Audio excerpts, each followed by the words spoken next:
losing daylight here, but hopefully you can still see me okay.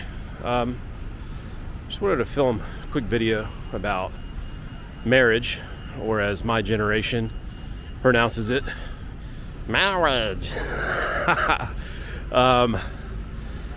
I personally don't really believe in marriage. My wife doesn't believe in marriage. Notice I said wife. We are married, and we've been married for 3 years. Today's our 3-year anniversary. Seen several of you congratulating me on the marriage. How is it that two people who don't really believe in marriage got married? Simple. My wife needed health insurance, and she had to claim my income to get any health insurance and get off of Medicaid. So that's that story. That was literally the only reason why we did that. And, we like it. I mean, we both are fine with being married. But, we knew we were going to stay together, and we have for quite a while. In fact, it's been 6.5 years now that I've known for sure, that I'm going to be with this woman for the rest of my life. So the reason I didn't believe in marriage, same for my wife, is it's kind of like, how do you know who you're going to be in the future, what you're really going to want? How can you promise somebody you're going to love them and be with them forever? We all go through big changes in life, myself especially. Things that I used to like, I don't like anymore. Things that I used to not like, I love. I'm like fascinated by architecture now.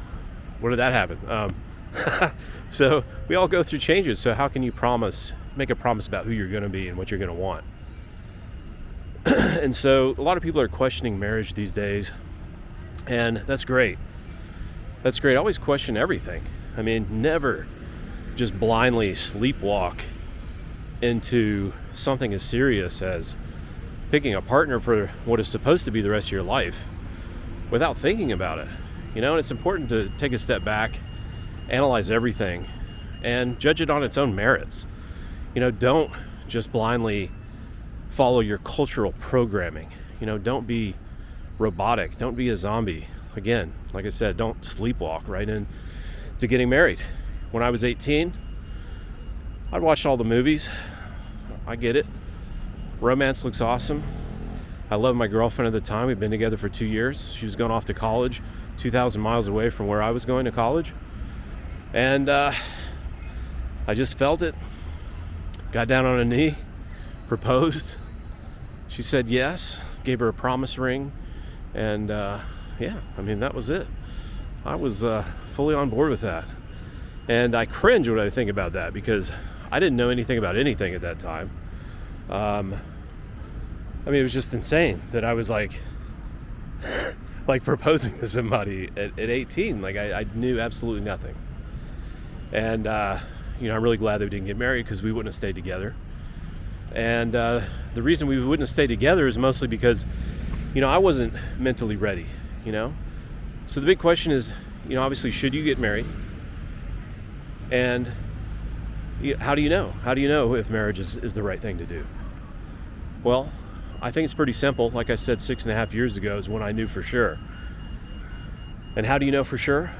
Well, for me, I was traveling, and I was really sick. I wasn't feeling well. So out of desperation, I was like, I just got to get out of here. I got to do something. And, my now wife practically, she gave me a big nudge.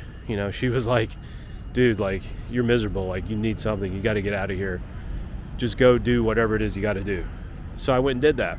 My health improved. I was happy. My expenses dropped to next to nothing, because I was traveling around some cheap countries like Nicaragua, Costa Rica, Colombia. And I was just 100 times happier in a matter of months. Everything was great. I was living the dream, and I was calling back all the time. Oh, this is so great. I was so awesome, so happy. Everything's awesome. Just absolutely loving my life. And Andy, my wife, girlfriend at the time, she was not doing well at all. She was miserable. She wasn't doing well. She was living at home with her parents and just hating life. She would, one time she spent so much time just depressed in a bedroom that she had like her hair got really matted in the back, and she had to cut out a huge knot out of the back of her hair because she was literally just kind of laying around miserable all day, right? And she's got a daughter who I consider to be my daughter as well. She was missing me. We were talking all the time. And there was a moment where I just knew 100% that my happiness didn't matter as much to me as theirs, right?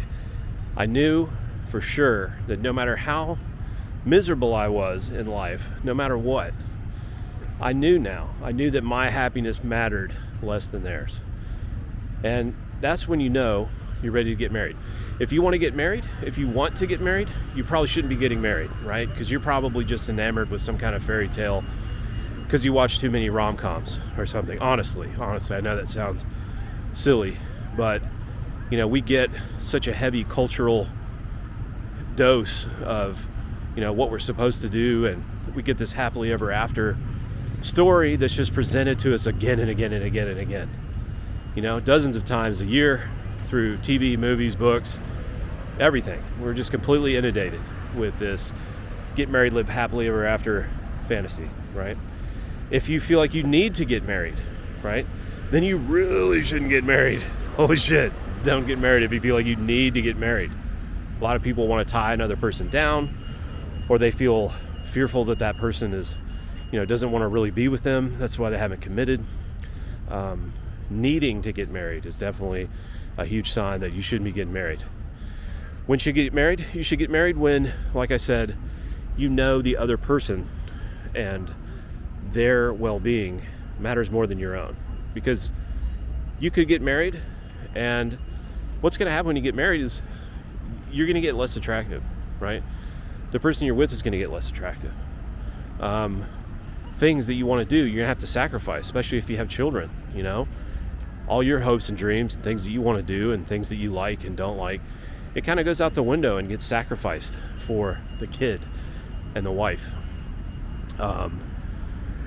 So you really have to get to a point where for sure that no matter how much suffering that you have to go through, if your husband or wife has a stroke or develops multiple sclerosis or some other kind of condition, or develops, some kind of neurodegenerative disorder or something like that, are you going to be there?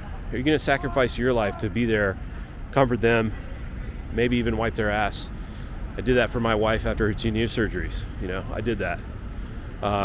She could hardly walk for a couple years, so I stayed by her side. We're together 24 hours a day, except for the 10 minutes I'm filming this, and I miss her already. But no, we're, just because we didn't believe in marriage doesn't mean that we weren't going to stay together. And, at the end of the day, we didn't need to get married to stay together forever. We didn't need to be together to have a happy relationship that was super amorous and affectionate. And I don't know. So there's this kind of growing trend that you can just kind of like hook up with a lot of people and be single and never be tied down and all those kinds of things. And that may be fine, for some people. But to me, that's more about short-term gratification, whereas, really being somebody's partner and really being somebody's parent for life, no matter what happens, no matter what you want or don't want, whether you become more successful or less successful, whether you're the person you're with becomes more attractive or less attractive, no matter what, that you're with that person. Even if that person starts to hate you, you still know that you're there, you love that person, you'll do whatever you can to make them happy, even if it's just a little bit. You're going to do everything in your power to be there and make sure that happens. So there's a reward in that, stoicism, self-sacrifice, enduring struggle, pain, putting yourself aside and being more concerned with the well-being of someone else. These things will make you really happy, right? That's actually more fulfilling. It might not be more fun than going out and like dating a new person all the time and always hooking up with like some new hottie, right? I mean, everybody gets why that's better in the short term. It's more exciting, sure, of course.